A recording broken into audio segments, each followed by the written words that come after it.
Key points. 1. Heritage erosion and urban decay. Neglect of historical sites. Karachi's iconic neighborhoods like Soldier Bazaar, Parsi Colony, and Ma Jinnah Road are losing their architectural identity.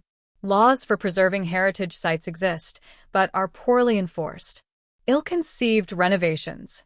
Projects like the cleanup of Empress Market displaced hawkers, worsening urban congestion in surrounding areas. Iconic landmarks such as Abdullah Shah Ghazi's Shrine and Old Clifton have been overshadowed by unsightly high-rises and consumer-oriented development. 2. Impact of unplanned urbanization. Vertical growth without infrastructure. Areas like Bahadurabad and Tariq Road have seen uncontrolled high-rise development without adequate provisions for water, sanitation, garbage disposal, or public spaces. Loss of community life. Once tranquil neighborhoods now suffer from overcrowding and transient populations, eroding communal relationships.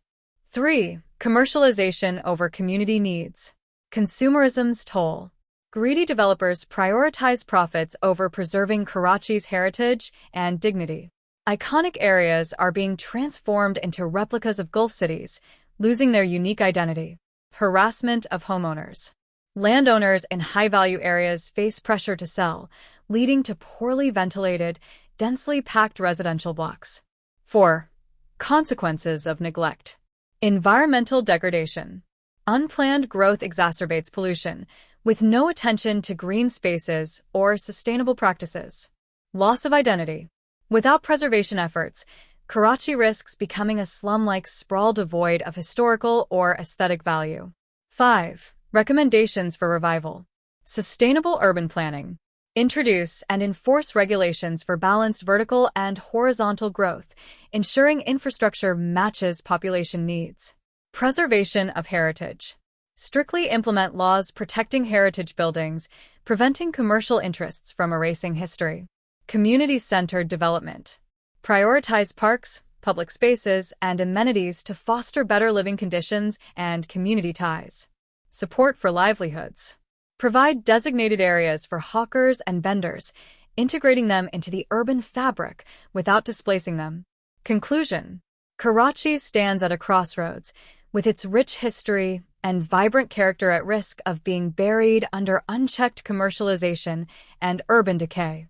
To prevent irreversible damage, the city requires a shift in priorities, focusing on sustainable urban planning, heritage preservation, and the well-being of its residents.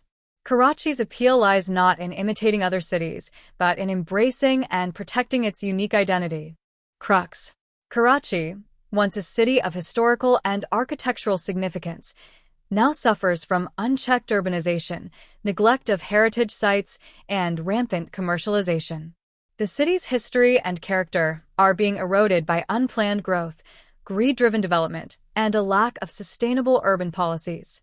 The need for thoughtful preservation, urban planning, and community-oriented development is urgent to save Karachi from becoming an unlivable and soulless urban sprawl. Key points. 1. Government's measures against social media and VPNs. Recent actions. The government has banned X, formerly Twitter, and plans to restrict VPN usage. A fatwa from the Council of Islamic Ideology, CII, has been obtained to label VPN usage un-Islamic. Establishment's concerns. The Army chief emphasized regulating freedom of speech to prevent digital terrorism and safeguard moral values. 2. Issues with such restrictions. Freedom of expression under threat. These moves come amidst growing curbs on mainstream and social media platforms. The restrictions are justified as necessary for national security, yet fail to address how freedom of speech threatens security. Public trust and alienation. Suppressing free expression alienates young people and communities, especially in conflict-ridden areas like KP and Balochistan. Social media serves as a platform for protest and anti-establishment views, reflecting public discontent. 3. Root causes of social media criticism. Political and democratic space. Tensions arise from narrowing democratic space and increased involvement of non-political forces in governance. Suppressing dissent does not address the public's concerns, but exacerbates them. Media credibility. Trust in mainstream media has declined, pushing people towards social media for uncensored information. 4. Consequences of digital restrictions. Ineffectiveness against misinformation. Installing firewalls and limiting digital services won't address fake news, but will drive users to circumvent restrictions. History shows that repression increases alienation rather than resolving grievances. Economic and political costs. Internet restrictions could cause financial losses of up to $300 million, worsening Pakistan's economic challenges. Digital suppression may escalate political unrest, especially with opposition planning protests. 5. Recommendations for moving forward. Restore democratic freedoms. Address public concerns by expanding democratic space and respecting freedom of expression. Focus on real security threats. Prioritize resolving insurgencies in KP and Balochistan instead of suppressing public discourse. Combat misinformation with transparency. Counter fake news by increasing public access to credible and transparent information. Conclusion. The government's war against social media and digital freedoms risks deepening societal fractures, alienating the public, and inflicting economic harm. Genuine solutions lie in addressing political instability, restoring democratic rights, and fostering trust between the state and its citizens. Attempts to suppress dissent digitally will only push the country further into internal conflict. Crux. The government's increasing restrictions on digital freedoms, such as banning social media platforms like X and planning to curtail VPN usage, represent an alarming attempt to stifle freedom of expression under the guise of national security. These measures will not address the root causes of societal unrest or misinformation, but will likely worsen public discontent, alienation, and economic challenges. The only sustainable way forward is restoring democratic freedoms and addressing underlying political and security issues. Key points. 1. Personal connection to Faiz Ahmed Faiz. The writer recalls being asked to write a tribute for Faiz upon his passing in 1984, despite limited familiarity with Urdu literature at the time. Shares a memory of meeting Faiz in 1977 in Moscow, where Faiz offered insights into Pakistan's political turmoil and reassured the writer about their family's safety. Faiz's warmth, intellectual depth, and commitment to societal issues left a lasting impression on the writer. 2. Faiz's life and legacy. Contributions beyond poetry.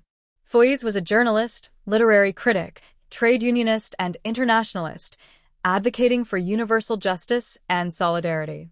His poetry, however, remains his most enduring legacy, symbolizing resistance and hope for generations. Hum Dikhenga. Iqbal Banu's iconic rendition of this poem turned it into a symbol of defiance and aspirations for a just tomorrow. The poem continues to resonate, capturing the spirit of rebellion and an optimistic vision for change. 3. Faiz's global vision. Faiz's poetry reflects a deep internationalist perspective, with works inspired by his time in cities like Moscow and Tashkent. He maintained strong bonds with India and celebrated cultural unity, lamenting India's descent into Hindutva. Faiz's global outlook emphasized solidarity across borders and the fight against oppression, resonating with his African-inspired poem Ajeo Afrika. 4. Modern context and environmental concerns. The writer juxtaposes Faiz's idyllic Lahore of the past with the city's current struggles, such as severe air pollution rivaling Delhi. Reflects on the irony of COP29 being held in Baku, Azerbaijan, a city symbolizing the fossil fuel industry's dominance. 5. Enduring relevance of Faiz's vision. Faiz's work offers a torchlight for today's younger generations, urging them to dream of and strive for a better future. His poetry embodies resistance to political oppression, environmental degradation, and cultural erosion. Conclusion. Faiz Ahmed Faiz's life and work remain profoundly relevant 40 years after his passing. His vision of unity, justice, and hope continues to inspire, offering a guiding light amidst the subcontinent's challenges.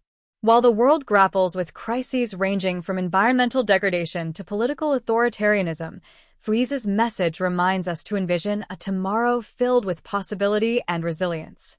Crux. The article reflects on the legacy of Faiz Ahmed Faiz, Pakistan's celebrated poet, on the 40th anniversary of his passing. Through personal anecdotes and an analysis of his contributions, the writer emphasizes Fouiz's enduring relevance as a beacon of hope, rebellion, and internationalism. His poetic vision, epitomized by works like Hum di Cane Go, continues to inspire aspirations for a brighter future amidst modern challenges, including political oppression and environmental crises. Key points. 1. Radicalization in the modern context. Digital connectivity. The internet and social media provide anonymity, aiding individuals to self-radicalize. Extremist content online allows for the spread of ideologies, recruitment, training, and funding appeals. Stages of radicalization. Pre-radicalization. Individual's life before adopting extremism. Self-identification. Initial resonance with extremist ideology. Indoctrination. Deeper immersion and justification of beliefs. Acceptance. Becoming a warrior for the cause. 2. Factors leading to radicalization. Historical and social influences. Family or friends' involvement in violence, prior criminal record, exposure to violence, or experiences in conflict zones. Identity crises among second-generation immigrants or feelings of exclusion. Misconceptions about poverty. Many radicalized individuals come from educated, middle-class backgrounds, disproving the notion that poverty is a primary driver. External factors. Social isolation, polarization, and personal grievances can push individuals toward extremism. 3. The role of law enforcement and communities. Successful programs. Neighborhood policing. Building trust within communities for information exchange. Community partnership programs. Initiatives like those in Turkey encourage community reporting of suspicious activities. U.S. See Something, Say Something. Promotes citizen engagement in reporting potential threats. 4. Tackling radicalization and deradicalization. Disengagement versus deradicalization. Disengagement. Behavioral changes such as leaving extremist groups. Deradicalization. Cognitive changes, including renouncing extremist ideologies. Government interventions. Removing radical content and restricting user access on the internet. Countering extremist narratives rather than just blocking websites. Family involvement. Engaging families to address economic, psychological, and social factors influencing radicalization. 5. Beyond physical measures. A shift from the war on terrorism to the battle of ideas is crucial. Defeating extremist ideologies requires long-term efforts to address grievances and present counter-narratives, as physical elimination alone does not eradicate the ideology. Conclusion.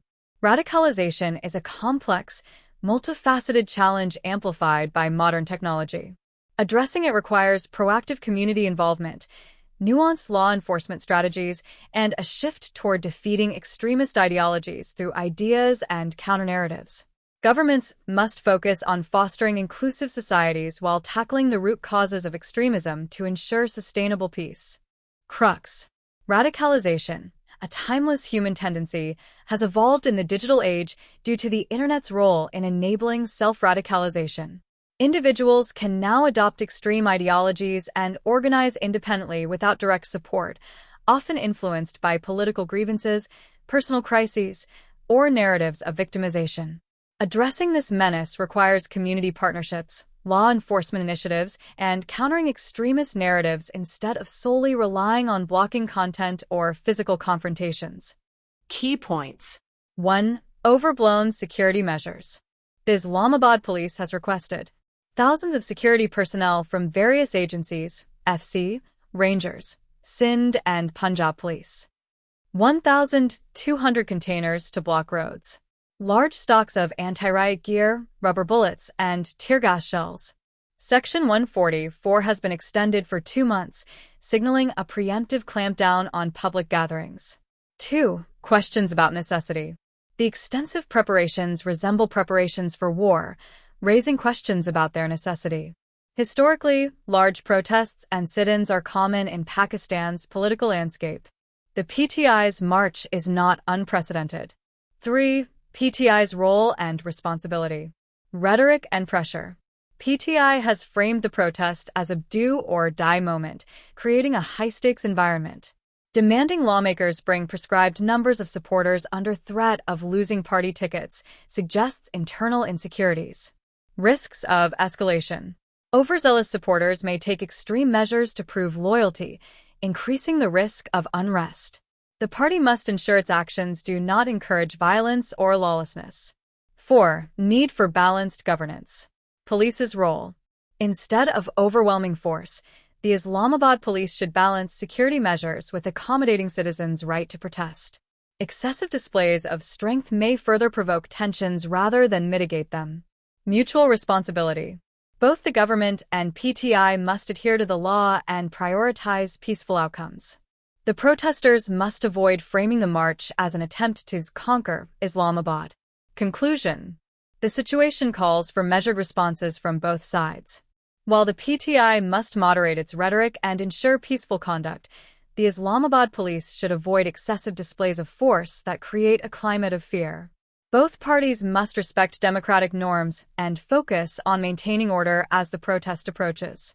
Crux. The Islamabad police's excessive preparations for the PTI's upcoming protest, including deploying thousands of personnel and converting the city into containeristan, reflect panic rather than control. While the PTI has a legitimate right to protest, its rhetoric and pressure on supporters to ensure turnout risk escalating tensions. Both sides must act responsibly to ensure the protest remains peaceful and lawful. Key points. 1. Failed PIA privatization. Details of the attempt. PIA privatization attracted only one bid of 10 billion rupees for a 60% stake, far below the minimum bid price of 85 billion rupees. The minister attributed the failure to a flawed framework by the previous caretaker government, which left PIA with a 45 billion rupees negative equity. Government's plan. The process will be restarted from scratch, but public confidence in the government's commitment remains low. 2. Underlying skepticism. Investor apprehensions. Investors showed limited interest due to poor deal structuring and expectations of profitability challenges. The failed attempt indicates a lack of serious reform in SWEs, undermining the privatization narrative. PMLN leadership's position. The Prime Minister and influential cabinet members appear reluctant about major government downsizing or privatization.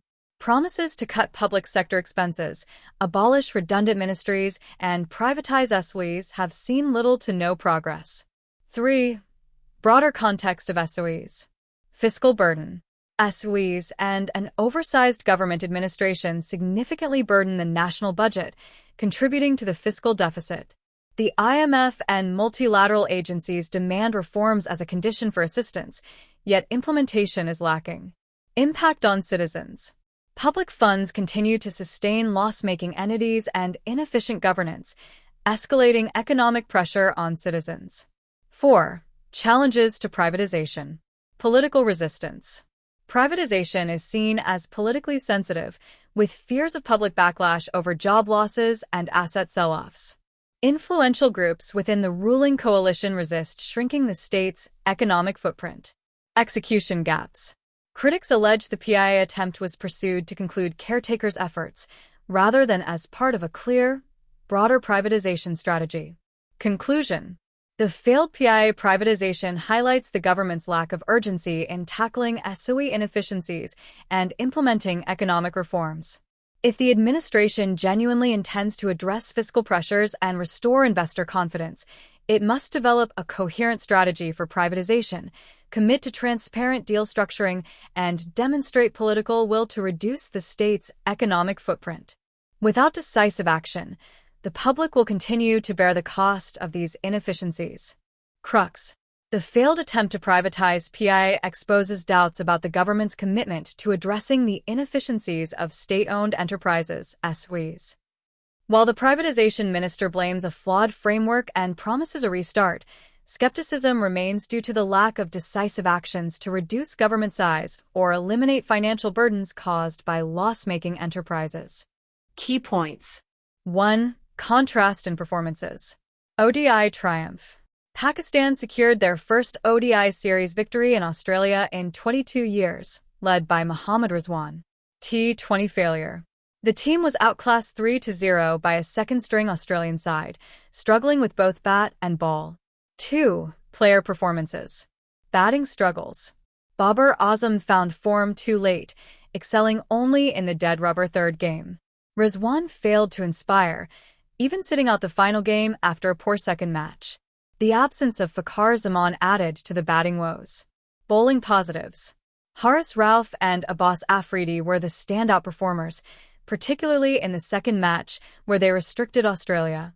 Shaheen Shah Afridi and Naseem Shah, however, struggled to make an impact. 3. Key weaknesses. Fielding errors. Drop catches in the second game, 4 in total, significantly affected the team's chances. Lack of T20 specialists. Pakistan lacked innovative ideas and dynamic players suited for the T20 format. A broader pool of specialized T20 talent is needed to enhance performance. 4. Broader context. Recent T20 struggles. Pakistan has now lost 7 of their last 9 T20 matches, including a disappointing run at the 2023 T20 World Cup. Future plans. Rizwan mentioned the upcoming T20 series against Zimbabwe as an opportunity to experiment with new players. Conclusion. Pakistan's T20 defeat against Australia serves as a wake-up call. Despite having big names, the team's inability to adapt to the demands of the format is concerning. Immediate steps, including improving fielding standards and identifying T20 specialists, are essential. With upcoming series like the one against Zimbabwe, Pakistan has a chance to rebuild and restore its standing in T20 cricket. Crux. After a historic ODI series win against Australia, Pakistan suffered a humiliating 3-0 whitewash in the T20 series, exposing significant weaknesses in strategy, fielding, and player performance. Despite having star players like Babar Azam, Mohammad Rizwan, and Shaheen Afridi, the team failed to deliver, highlighting the urgent need to rethink its T20 approach and discover specialized talent to regain competitiveness.